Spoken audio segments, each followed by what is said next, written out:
El primero de todos es Daniel Akaya, quien yo creo que todos conocéis y no hace falta presentar.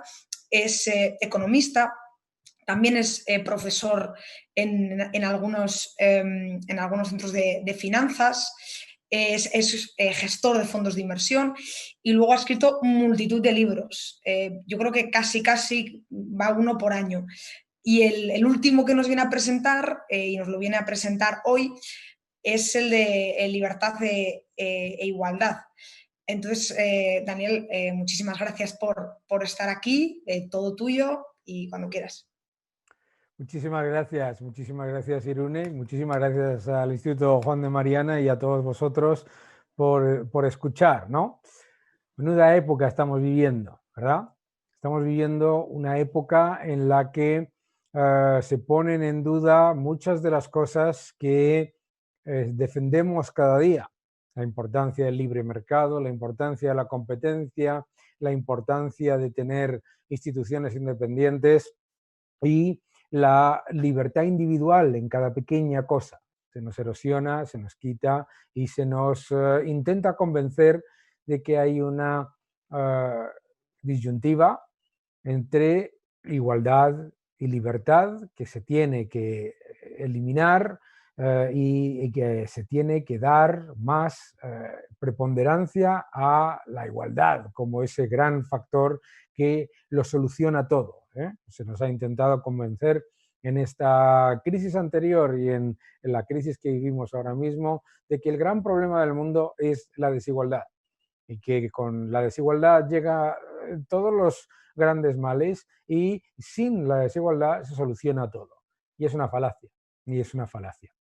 Este libro, Libertad o Igualdad, lo que intenta hacer son varias cosas. Primero, es el libro, como decía un amigo mío, es el libro perfecto para regalarle a tus padres y a tus familiares estas Navidades porque desmonta todo lo que están escuchando cada día como mantras y como ideas prefijadas que tienen que no se pueden ni discutir según los muchos medios de comunicación.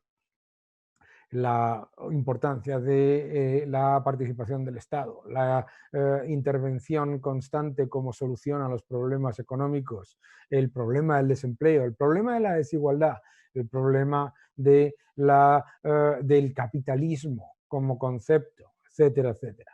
Es muy importante, además, hace otra cosa el libro, que es dar soluciones. Como vosotros sabéis, los que me leéis y los que no me leéis deberíais saber, o por lo menos comprar, todos mis libros son libros de soluciones, son libros posibilistas. No se trata de un libro de utopía, no se trata de un libro de magia, no se trata de un libro de filosofía, se trata de un libro de posibilidades reales que se pueden implementar hoy en todos los países del mundo. Se trata de un libro que además recupera palabras muy importantes para las ideas de la libertad. Es curioso que cuando hablo del concepto de capitalismo social, la respuesta por parte de algunas personas es hablar de que eso les suena mal. ¿Y por qué te suena mal? ¿Cómo te puede sonar mal la palabra social? Porque se ha apropiado el intervencionismo, porque se le ha apropiado el intervencionismo como la palabra justicia, como la palabra igual, etcétera, etcétera, etcétera. Como la palabra democracia. La democracia, la libertad individual, la justicia y la ley son precisamente los factores más importantes a la hora de defender precisamente un entorno que sea mejor para todos. Lo que demuestra y lo que muestra el libro es al lector casual le permite tener información y detallada que muestra cómo las sociedades más libres son las sociedades que tienen mejor acceso a bienes y servicios y mejor nivel de derechos para las mujeres, para los más pobres, para los más desfavorecidos. Lo que muestra en realidad es que el capitalismo es la solución y que hay que utilizar la palabra capitalismo sin ningún tipo de miedo y desde luego sin ningún tipo de vergüenza. El capitalismo es el sistema más social que existe. Y cómo los intervencionistas, con su apropiación de estas palabras que a veces nos chirrían como defensores de la libertad, lo que hacen es precisamente perjudicar lo que fingen proteger. Los intervencionistas se apropian de palabras como feminismo, como la palabra social, la igualdad, etcétera, etcétera, etcétera, para destruir lo que fingen proteger, precisamente para introducir menos derechos, menos libertad, mayor intervención. El burócrata y el intervencionista siempre se apropia primero de los términos que a todos nos parecen y nos deben parecer comunes para hacer dos cosas. La primera es tomar el poder. Y la segunda es cuando toma el poder y, por supuesto, no consigue ni la igualdad, ni el progreso, ni la mejora, ni el crecimiento, ni el empleo, entonces la represión.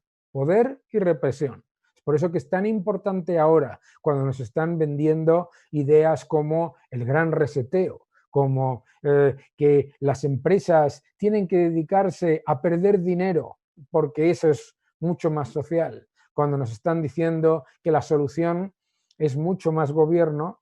Este libro precisamente lo que hace es poner el énfasis en una sociedad real, realista, que hoy, mientras estamos hablando, se da en todo el mundo. Hay muchos países que con gobiernos con baja intervención, con alto nivel de libertad económica, con alto nivel de libertad individual, no solamente han gestionado mejor la pandemia, sino que han gestionado mejor la economía, la salud y la economía. No es una única alternativa, hay muchas alternativas reales que debemos defender precisamente en un entorno en el que lo que estamos viviendo es la unión sin el más mínimo resquicio de duda y sin el más mínimo resquicio de divergencia por parte de todos los intervencionistas. Estamos viendo cómo los socialistas, los comunistas, los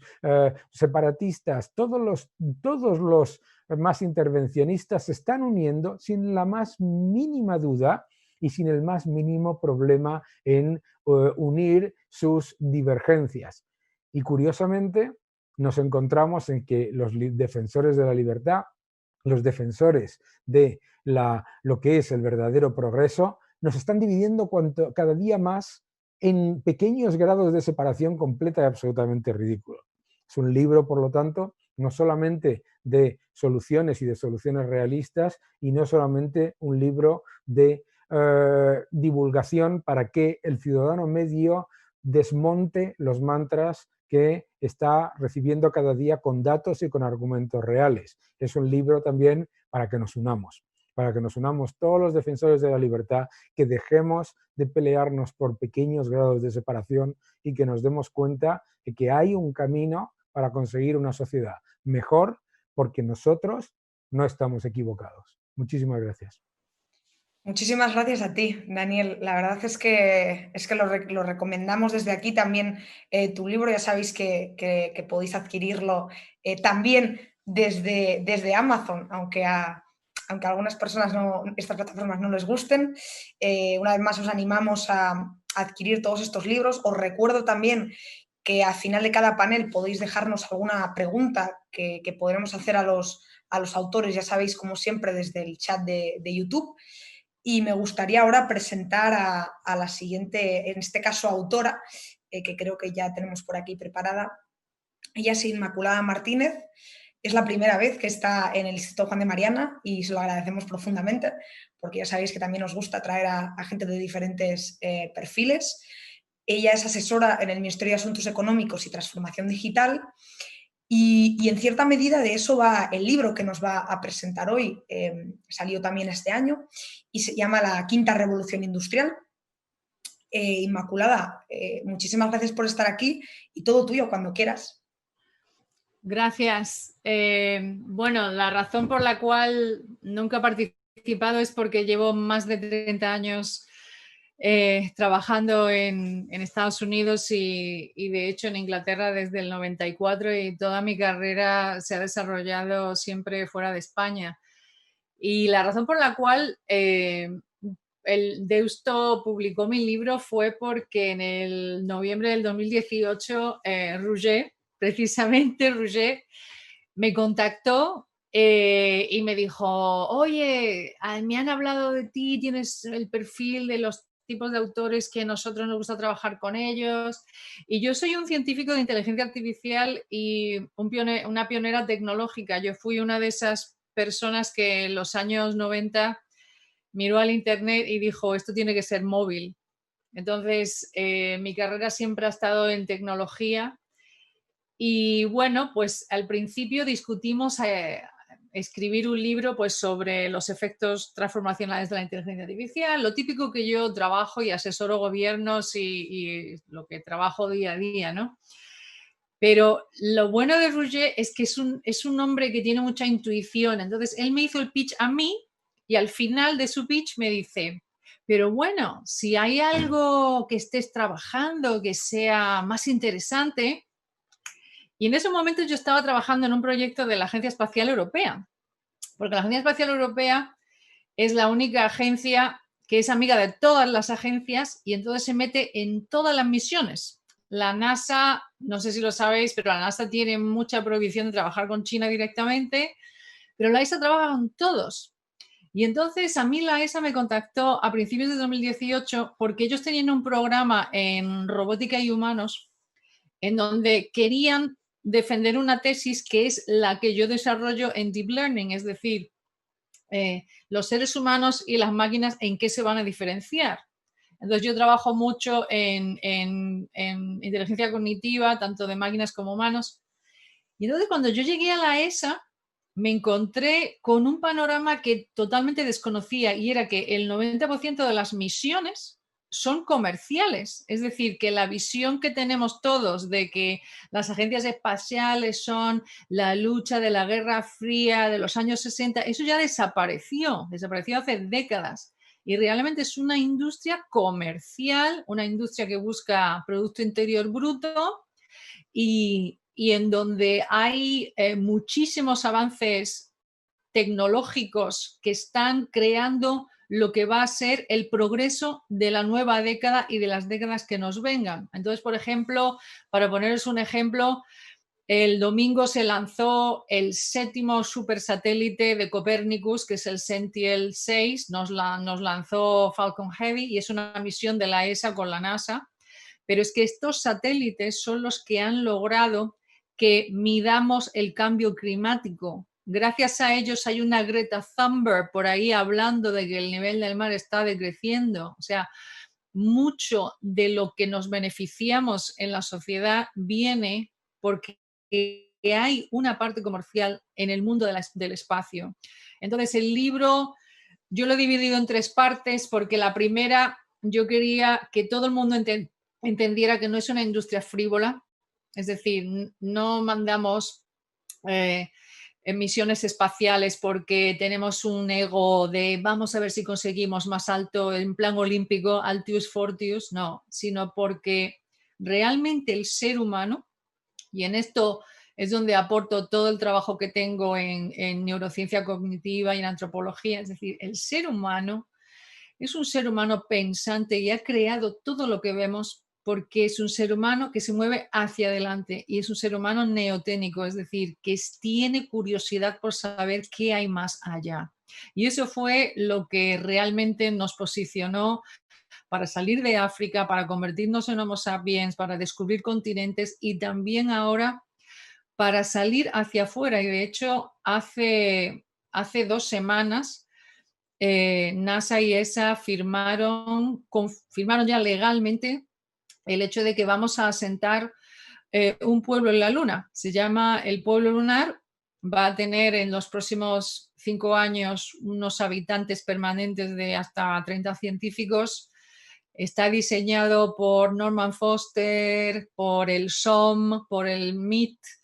Es un gran asentamiento humano permanente porque vamos a intentar extraer agua del surcono de la Luna para poder crear pues tanto propelantes como oxígeno, es decir, nos estamos preparando para verificar si realmente podemos vivir fuera de órbita, fuera de la Tierra. Entonces, por un lado, el libro es para todos los géneros, es para todas las audiencias, es un libro que intenta inspirar a las personas en realmente entender desde adentro qué motiva a las agencias, qué motiva a las personas que trabajan en estas ciencias, en estos impulsos, y luego qué beneficios hemos tenido todos de que haya una industria espacial. Y bueno, el número uno es telecomunicaciones. No podríamos tener ni tele, ni cable, ni SMS, ni GSM, ni móviles, ni nada, ni navegación, ni Google Maps,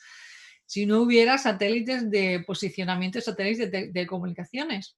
Y lo que ahora se están lanzando son satélites que van a lograr proveer con conectividad en zonas rurales, en el medio de los océanos, en lo alto de montañas. Es decir, vamos a democratizar las comunicaciones. Y esto es un paso muy importante si nos vamos a adentrar en el mundo de las ciudades inteligentes, si nos adentramos en el mundo de los coches autónomos, si nos estamos adentrando en lo que es 5G, el tener un apoyo de conexión súper alto banda a través de satélites. Entonces, el libro ha entusiasmado a mucha gente, salió en noviembre del 19 con Deusto y ha sido un año increíble de tener gente que bien venía de la agencia espacial o bien venían de que nunca habían entendido esta industria y por fin lograban entenderla.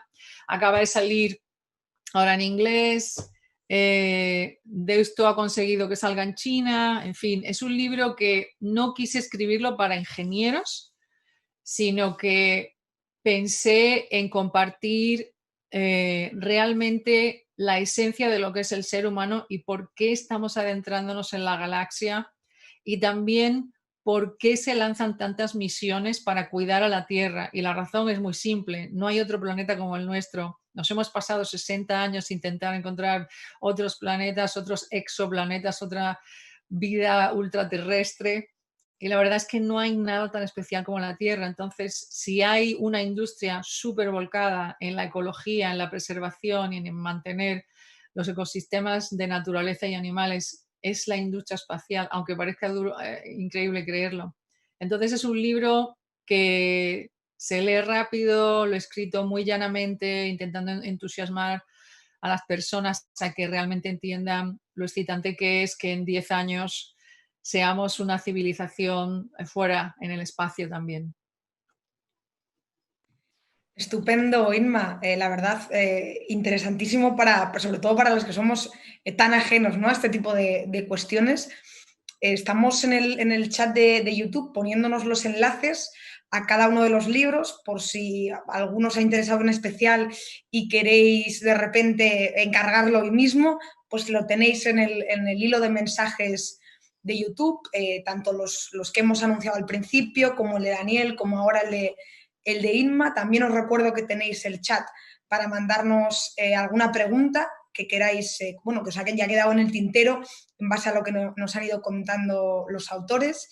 Y ahora me gustaría darle paso a Max, que creo que está ya por aquí. Os cuento brevemente quién es Max. Es Massimiliano Neri. Es uno de los socios fundadores del Instituto Juan de Mariana, de esta casa, y además es el editor jefe del Journal of New Finance, que os lo voy a dejar también por aquí. En este caso no estamos presentando un libro, estamos presentando un nuevo journal sobre finanzas que ha lanzado la Universidad Francisco Marroquín y del que, como decía, Max es su editor jefe. Entonces, muchísimas gracias, Max, y ahora nos vas a contar tú de qué va el journal.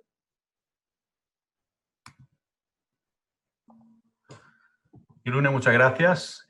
Hola a todos. Muchas gracias por los 5 o 10 minutos que me vais a acordar para presentar la revista.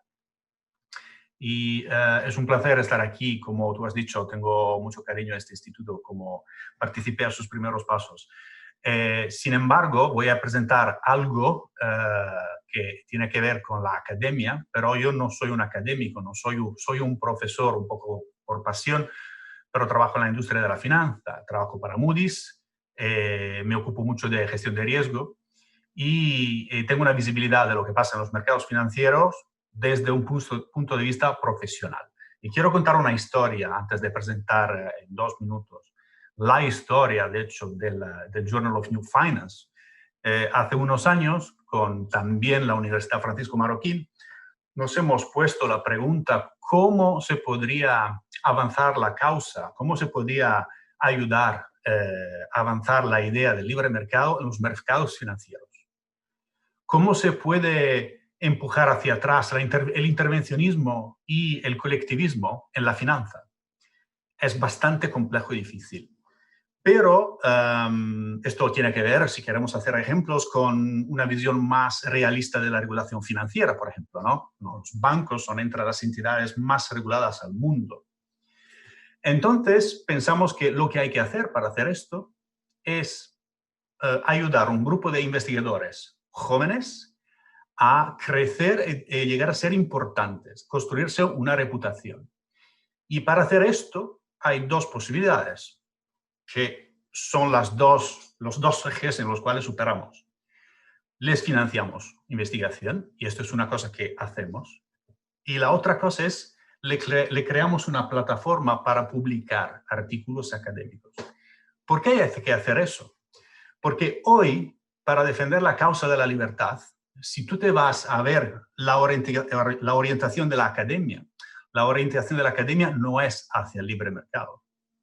Es una orientación, la del mainstream, que va más bien hacia, y es la que da la base para toda la regulación financiera, una visión que nosotros no concordamos con ellas. Es una visión que no permite un desarrollo del libre mercado en los mercados financieros. Solo que decirlo así, tener una opinión entre pocos, no es suficiente. Hace falta tener la fuerza académica de luchar contra el mainstream.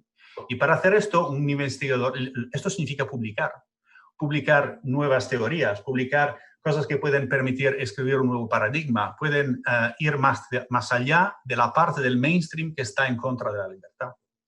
Para hacer esto no es tan simple. Un investigador no puede empezar a escribir de vez en cuando algo que nos ayude a la causa, pero al final tiene una carrera, tiene que publicar en revistas indexadas que le dan puntos, que le permiten progresar como académico, como profesor. Entonces, hace falta tener una plataforma que ayude a estos investigadores a publicar contribuciones académicas que son orientadas al libre mercado. Entonces, voy a presentaros el Journal of New Finance.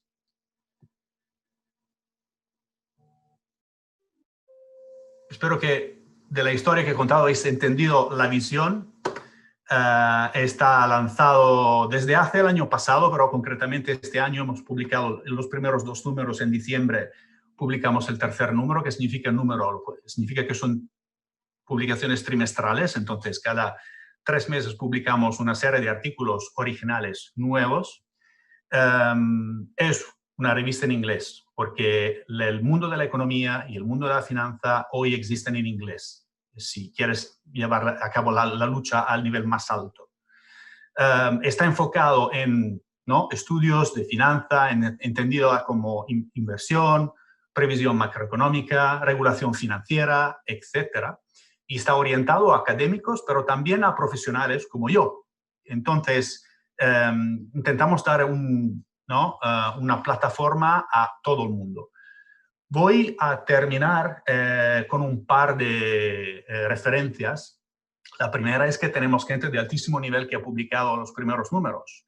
El primer artículo que hemos publicado es de Kevin Dow sobre una crítica a la Basilea III, es decir, uno de los más importantes académicos a nivel del sector de la gestión de riesgo, incluso dentro del mainstream, que es liberal y que ha publicado un artículo en exclusiva para nosotros que critica Basilea III.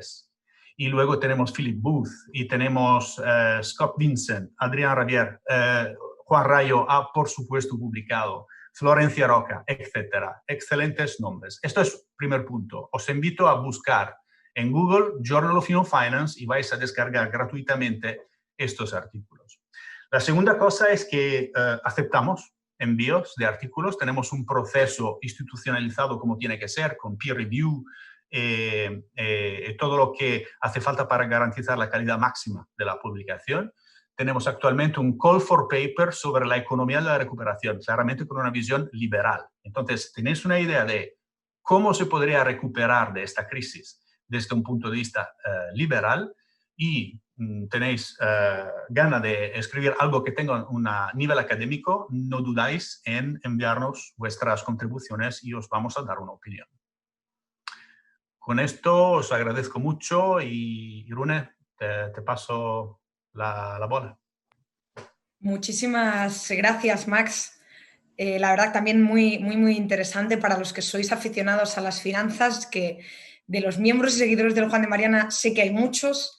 Yo os recomiendo, sobre todo si os gustan las cuestiones más académicas, que os metáis a bichear el journal, incluso, como decía Max, que os animéis en un momento dado, ¿no?, a escribir y a mandar alguna comunicación. Por otro lado, nos queda en la penúltima presentación de este panel. Tenemos a Ivo Sarjanovic, no sé si lo tenemos por aquí, sí, creo que sí. Ivo, ¿qué tal? Ivo también ha participado en multitud de eventos del Juan de Mariana, entre ellos en algunos de nuestros congresos de economía austríaca. Y bueno, Ivo nos viene a hablar del último libro que ha sacado con una editorial que se llama En desequilibrio y lleva como subtítulo Ensayos sobre procesos de mercado. Muchísimas gracias, Ivo, y cuando quieras, todo tuyo. Bueno, gracias. Muchas gracias por la invitación para presentar el libro aquí. El libro es una colección de 5 ensayos y tiene temas de microeconomía, temas de macro y temas de epistemología. El primero y el quinto ensayo analizan el debate que hay dentro de la escuela austríaca originalmente entre Israel Kirchner y Ludwig Lachmann acerca de si el mercado tiende o no tiende al equilibrio.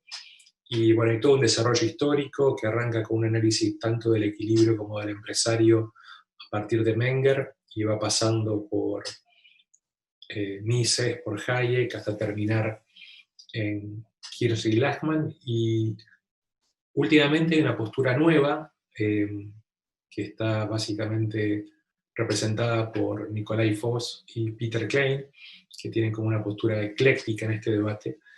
Y bueno, yo voy contando un poco de qué se trata, las implicancias que tienen a nivel de bienestar. Después tengo otro capítulo que es sobre temas más monetarios y trato ahí de hacer como una especie de crítica inmanente a la escuela austríaca, porque la escuela austríaca se concentra mucho en el análisis de procesos en comparación con el equilibrio, pero la teoría monetaria austríaca es bastante de equilibrio y analiza demasiado poco lo que pasa cuando la moneda está en desequilibrio endógeno fruto de la ignorancia y el error en el mercado. Otro tema que analizo ahí es el tema de que los austríacos hablan mucho de moneda sana, de moneda no intervenida, pero parecen no ponerse de acuerdo acerca de qué es esa moneda sana. Entonces, por un lado tenemos los defensores del cociente de reserva 100%, por otro lado los del free banking, en España la teoría de la liquidez, pero resulta muy paradójico que todos son críticos, digamos, del intervencionismo monetario, pero hay poco consenso acerca de lo que sería una moneda auténticamente sana, y esto tiene implicancias también acerca de cómo sería el proceso de mercado con distintos tipos de monedas. Después tengo un capítulo más de epistemología, donde trato de analizar un tema que siempre me apasionaba, que era si se podía hacer compatible o no la praxeología de Mises con el método hipotético deductivo de Popper, y trato de hacer una contribución que trascienda un poco ese debate, mientras critico un artículo de Alberto Venegas Lynch, que fue un profesor mío en Buenos Aires, y en espíritu popperiano trato de hacerle una crítica también a Alberto y tratar de ir un poco más allá de su postura. Y después hay otro artículo que es más empírico. A los austríacos siempre nos critican de que somos demasiado teóricos y poco empíricos, y yo me dediqué mucho tiempo al trading de commodities agrícolas. Intenté acá hacer una especie de síntesis entre lo que era mi trabajo y lo que yo iba aprendiendo de la teoría austríaca. Y en una oportunidad estuve en un congreso escuchando a Roger Koppel, que tiene su teoría de los big players, donde trata de aplicar cómo agentes económicos no limitados por el mecanismo de pérdida y ganancia de alguna forma hacen que descarrilen las expectativas de los agentes económicos. Y eso estaba muy influenciado, muy enfocado en lo financiero.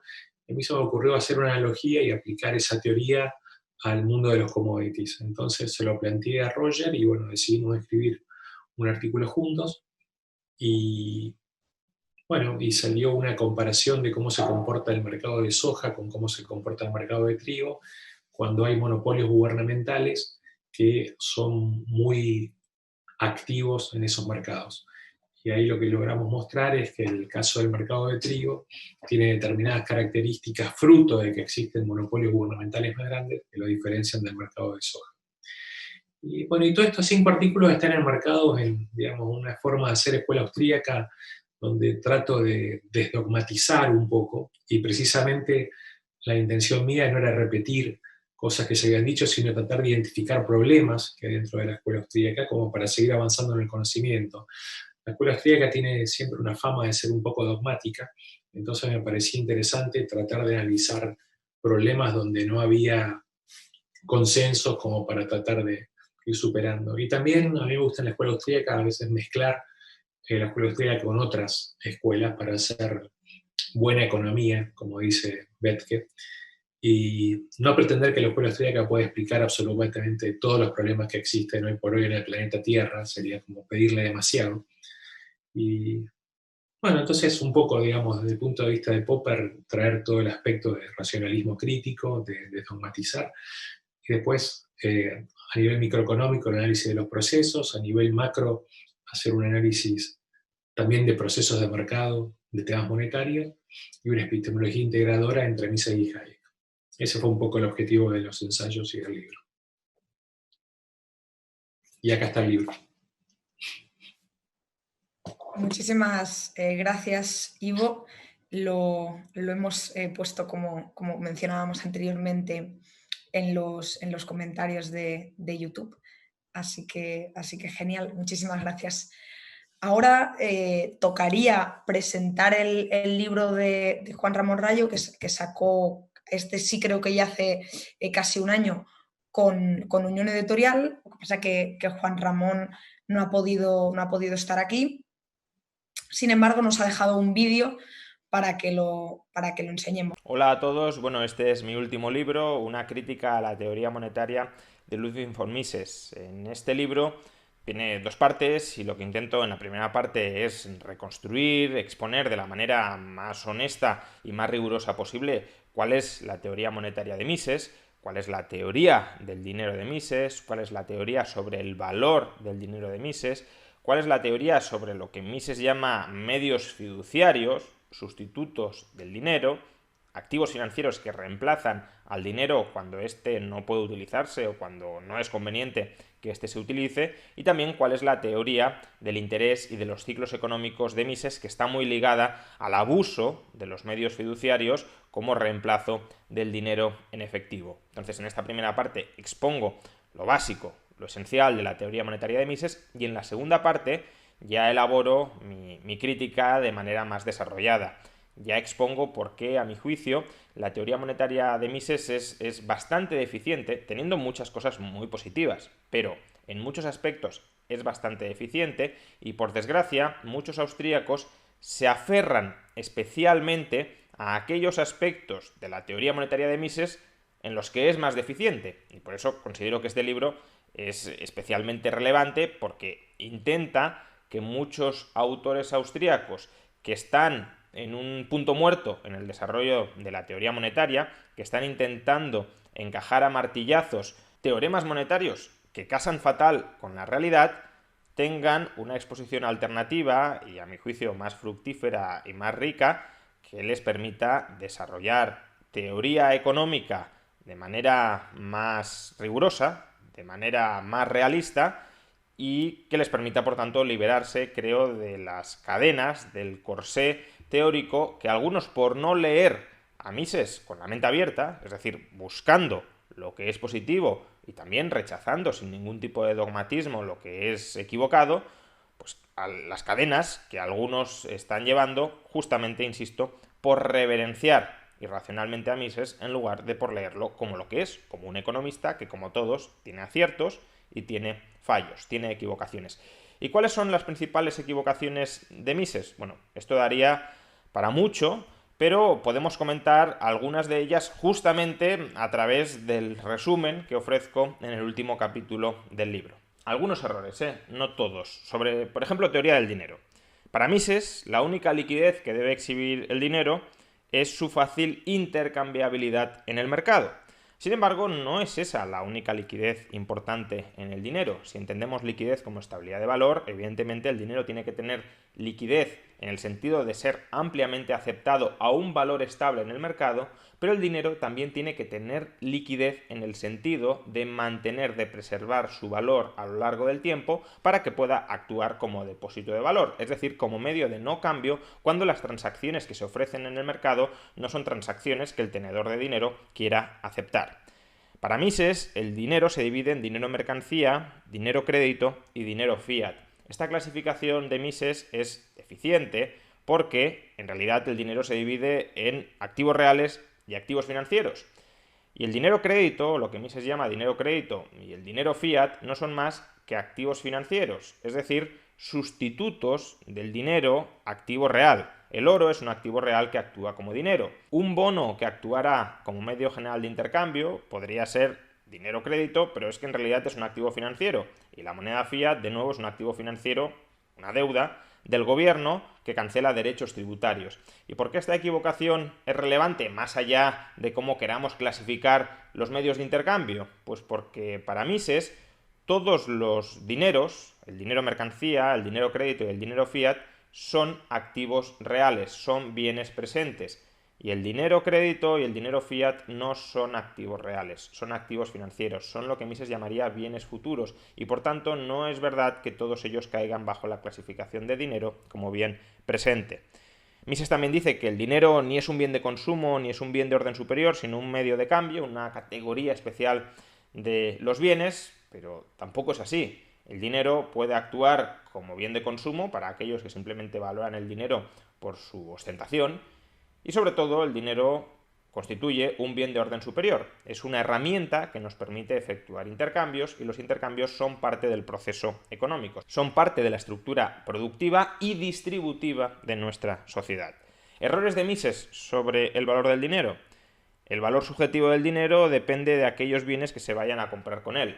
No es así. El valor del dinero depende no de lo que vayamos a comprar con él, sino de los costes de transacción, de los costes de oportunidad que el dinero nos ahorra. Si yo voy a comprar con una onza de oro un automóvil, el valor de la onza de oro no es o no viene derivado del valor del automóvil, porque eso mismo lo podríamos tener con el trueque. Con el trueque, si yo ofrezco 2 motocicletas por un automóvil, también podríamos decir que el valor de las motocicletas viene dado por el valor del automóvil. Entonces, ¿qué valor diferencial tiene la onza de oro frente a las motocicletas? El valor del dinero es el valor de la utilidad que obtenemos por ahorrarnos todos los enormes costes de transacción que están implicados en el uso de medios de intercambio directos distintos del dinero. En ese sentido, el dinero es valioso porque es el medio de intercambio más eficiente para completar los intercambios.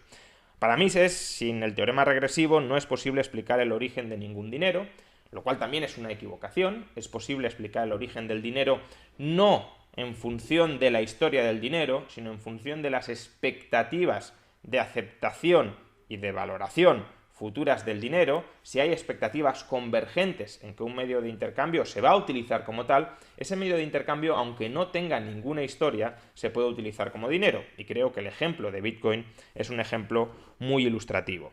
Otro error de Mises. La demanda de dinero es agregadamente estable gracias a la ley de los grandes números, de modo que las fluctuaciones de su valor de cambio objetivo, de su poder adquisitivo, dependen de los cambios en la oferta de dinero. Aquí Mises adopta una pose totalmente monetarista, casi podríamos decir friedmanita. Mises no está siendo subjetivista, no está siendo puramente austríaco, desde luego no mengeriano, porque está presuponiendo que los cambios en el valor del dinero vienen de la oferta de dinero y no de la demanda. Y lo más importante, incluso más que la oferta en el dinero, es la demanda. Y la demanda no podemos presuponer que es estable en cualquier circunstancia o prácticamente en cualquier circunstancia. De hecho, una teoría sólida del ciclo económico es una teoría que tiene en cuenta las fluctuaciones de la demanda de dinero y que explica gran parte del ciclo económico, gran parte del deterioro de la liquidez que se vive en el ciclo económico como cambios en la demanda de liquidez y por tanto cambios en la demanda de dinero. Pasamos a errores sobre la teoría del crédito, sobre la teoría de los medios fiduciarios de Mises. Saltamos muchos otros errores sobre el valor del dinero, sobre los tipos de cambio, sobre la determinación conjunta de la oferta y de la demanda de dinero. Y Mises, por ejemplo, en cuanto a los medios fiduciarios, nos dice que los medios fiduciarios son bienes presentes. Los medios fiduciarios son activos financieros, y como activos financieros no son bienes presentes. Tener una promesa de cobro, una promesa de pago, y por tanto una expectativa de cobro de un bien presente, no vuelve a esa promesa un bien presente.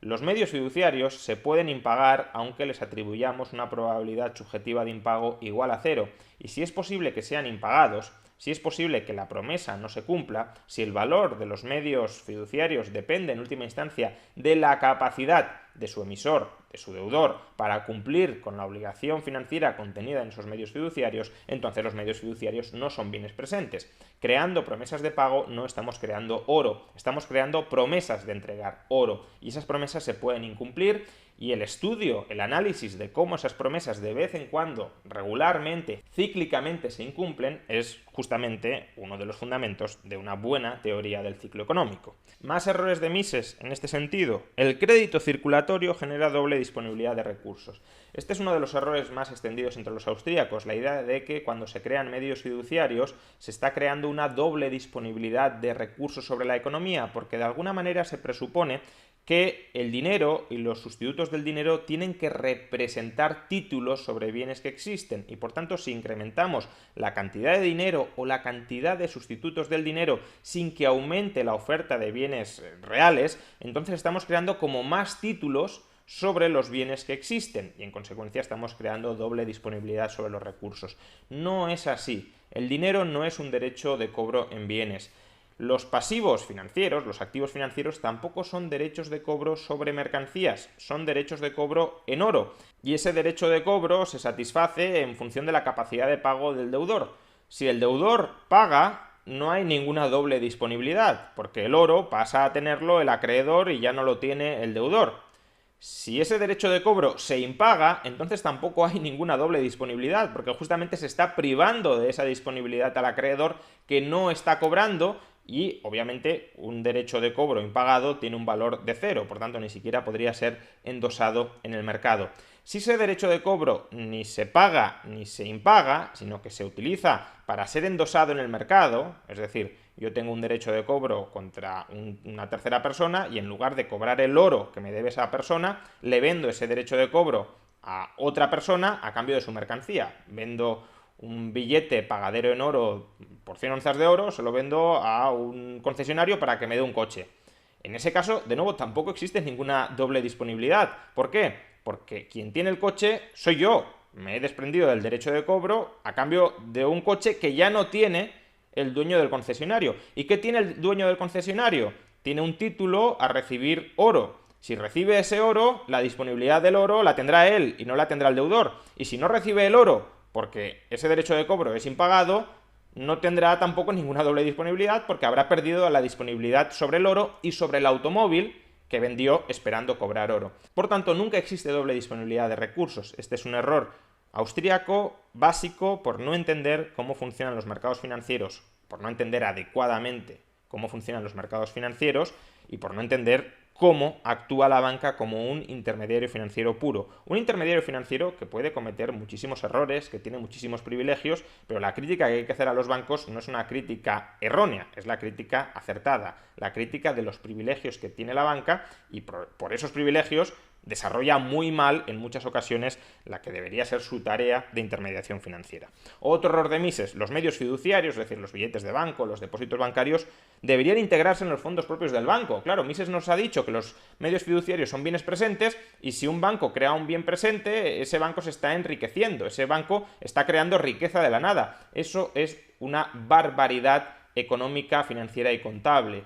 Los medios fiduciarios son deuda del banco, y por tanto, cuantos más medios fiduciarios cree el banco, más se está endeudando el banco. Si los bancos pudiesen incrementar sus fondos propios, su patrimonio neto, su riqueza neta, simplemente emitiendo billetes, simplemente creando depósitos a la vista, nunca un banco podría quebrar.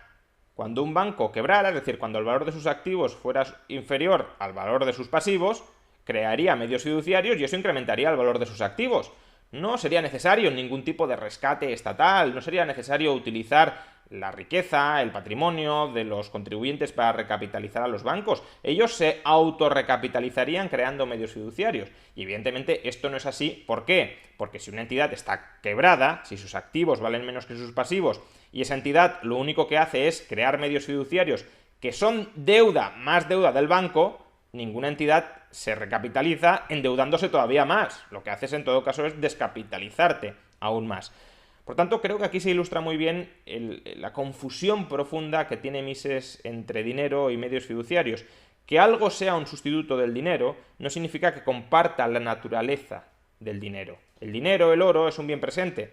Lo que sustituye al dinero, al oro, no tiene por qué ser un bien presente. Puede ser un bien futuro, puede ser un activo financiero que utilizamos en lugar del bien presente, del activo real oro, sin convertirlo por ello en un activo real en sí mismo. Y bueno, para concluir, porque podríamos estar aquí muchas horas repasando errores de Mises, y tampoco se trata de destripar absolutamente todo el libro, Mises dice: existe una absoluta desconexión entre la oferta de medios fiduciarios y la demanda de medios fiduciarios, dado que los bancos pueden alterar la demanda de los mismos rebajando los tipos de interés a los que ofrecen los fondos prestados.